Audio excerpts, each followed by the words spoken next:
اللہ اللہ اللہ اللہ اللہ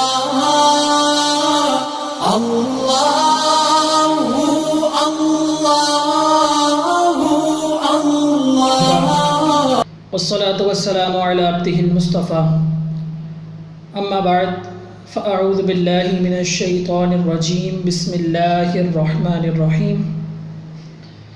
آج کا جو عنوان ہے وہ ہے قرآن کریم کی سورت نمبر 7 سورہ اعراف۔ اعراف عربی زبان میں کہتے ہیں بلند جگہ کو، جو جگہ بلندی پر ہو اس کو اعراف کہتے ہیں۔ اس سورہ مبارکہ میں ایک جگہ کا ذکر ہے جو جنت اور دوزخ کے درمیان ہے۔ اس جگہ کا نام اعراف ہے اور اس کا نام اس سورہ مبارکہ میں ذکر کیا گیا ہے، جس کی وجہ سے اس سورت کا نام سورہ اعراف رکھا گیا۔ یہ سورہ مبارکہ مکے میں نازل ہوئی اور ایک روایت کے مطابق 5 آیات کے علاوہ پوری سورت مکہ مکرمہ میں نازل ہوئی۔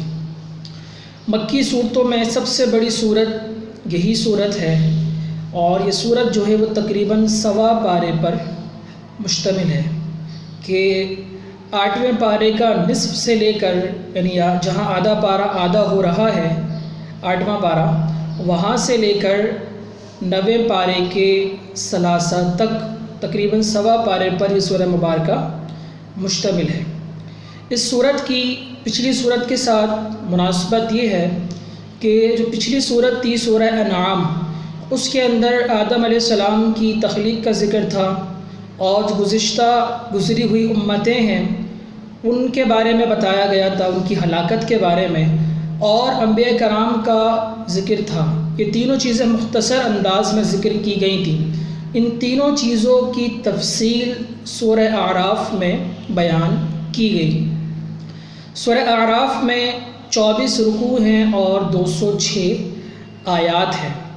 اس سورہ مبارکہ کے حوالے سے نبی پاک صلی اللہ علیہ وسلم حدیث پاک میں فرماتے ہیں کہ جو کوئی قرآن کی سب سے پہلی پڑھی 7 صورتیں حفظ کرے گا اور اس کو پڑھتا رہے گا تو اس کے ثواب میں کثرت ہوتی رہے گی، اور ان 7 صورتوں میں 7ویں صورت یہ سورہ اعراف ہے۔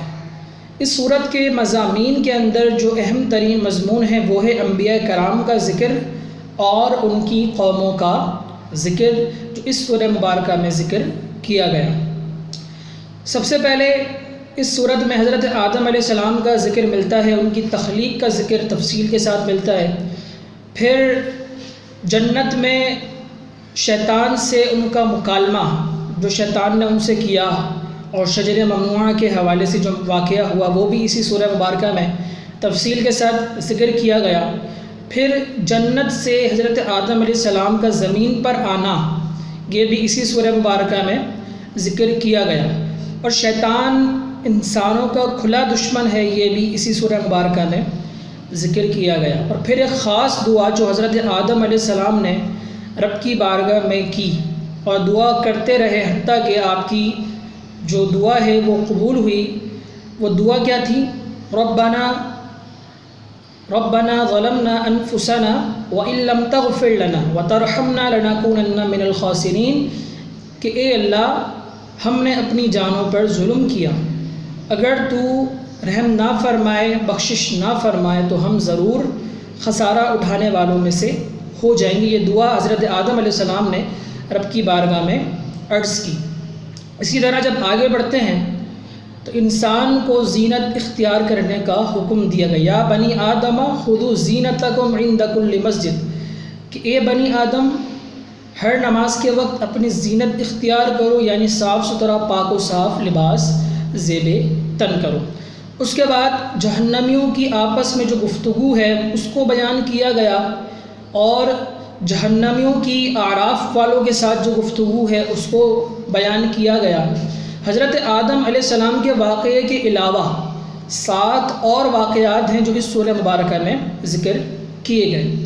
نوح علیہ السلام اور ان کی قوم کا واقعہ، کہ ان کی قوم نے جو ہے وہ آپ پر جو الزامات لگائے، جو بہتان لگائے اور جو آپ کی توہین کی اور آپ کو نعوذ باللہ سفیہ یعنی پاگل کہا، مجنون کہا، تو وہ تمام باتیں واقعہ پورا یہاں پر ذکر کیا گیا۔ اسی طرح ہود علیہ السلام ان کی قوم کا واقعہ، لوط علیہ السلام اور ان کی قوم کا واقعہ، ان کی سرکشیاں، شعیب علیہ السلام اور ان کی قوم کا واقعہ، صالح علیہ السلام اور ان کی قوم کا واقعہ، موسیٰ علیہ السلام اور فرعون کا واقعہ، اور اسی کے ساتھ موسیٰ علیہ السلام اور بلعام بن باعورہ کا واقعہ۔ فرعون یہ موسیٰ علیہ السلام کے زمانے میں ایک بہت سرکش ظالم انسان تھا، جس نے خدائی کا دعویٰ کیا کہ میں خدا ہوں۔ اس نے اپنا خدائی کا تخت لگایا، خدائی کا دعویٰ کیا، اور اس کے ماتحت جادوگر ہوا کرتے تھے، جس کو چاہتا تھا قتل کروا دیتا تھا، جس کو چاہتا تھا جیل سے نکال دیا کرتا تھا، اور یہ کہتا تھا کہ میں مارتا بھی ہوں اور جلاتا بھی ہوں۔ تو اس طرح کی خدائی کی باتیں یہ کیا کرتا تھا، لیکن جب یہ مرنے لگا، دریائے نیل میں غرق ہونے لگا، تو پھر کہنے لگا کہ میں موسیٰ اور ہارون کے رب پر ایمان لاتا ہوں۔ تو اللہ رب کریم نے فرمایا کہ آج ایمان لانا قابل قبول نہیں ہوگا، ہم تیری لاش کو، تیرے جسم کو لوگوں کے لیے نشان عبرت بنائیں گے۔ تو آج بھی اس فرعون کا جو جسم ہے وہ صحیح سلامت مصر کے میوزیم میں موجود ہے۔ اس کے بعد موسیٰ علیہ السلام اور بلعام بن باعورہ کا واقعہ۔ بلعام بن باعورہ یہ بنی اسرائیل کا نہایت متقی، پرہیزگار، صوم و صلات کا پابند اور مستجاب الدعوات تھا، یعنی جو دعا کرتا تھا قبول ہوتی تھی، اتنا اللہ کی بارگاہ میں اس کا بڑا مقام تھا۔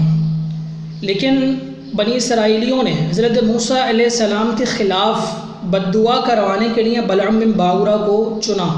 بلعام بن باعورہ کے پاس گئے، اس کو آفر دی اور کہا کہ ہم تجھے مال و دولت دیں گے، سونے جواہرات دیں گے، تو موسیٰ علیہ السلام کی قوم اور موسیٰ علیہ السلام کے خلاف دعا کر۔ پہلے تو وہ نہ مانا، جب ان لوگوں نے مزید اپنی آفر بڑھائی تو پھر وہ مال کی لالچ میں آ گیا اور موسیٰ علیہ السلام کے خلاف بد دعا کرنے کا اس نے فیصلہ کر لیا۔ پھر یہ اپنی سواری پر یعنی گدھی پر سوار ہو کر پہاڑ کی طرف جا رہا تھا جہاں پر یہ بیٹھ کر دعا کرتا تھا، تو راستے میں ہی اس کی جو سواری تھی وہ بار بار اس کو روکتی تھی، منع کرتی تھی، بار بار منہ موڑتی تھی کہ یہ رک جائے، لیکن اس پر لالچ کا، مال کا اتنا غبار تھا، اتنا خمار چڑھ چکا تھا کہ اس نے کچھ نہ دیکھا، اور یہ وہاں پہنچ کر موسیٰ علیہ السلام اور ان کی قوم کے خلاف بد دعا اس نے جیسے ہی کرنا شروع کی، وہ بد دعا اس کی اپنی قوم کے اور بنی اسرائیل کے حق میں نکلتی تھی۔ تو جو بد دعا موسیٰ علیہ السلام کے بارے میں کرتا تھا، وہ بد دعا اس کی اپنی قوم کے بارے میں اس کی زبان سے نکلتی تھی، اور اس کی زبان جو ہے وہ لٹک کر سینے کی طرف آ گئی، سینے کے باہر آ گئی، اور کل بروز قیامت اس کو جو ہے وہ کتے کی شکل میں جہنم میں گھسیٹ کر ڈالا جائے گا۔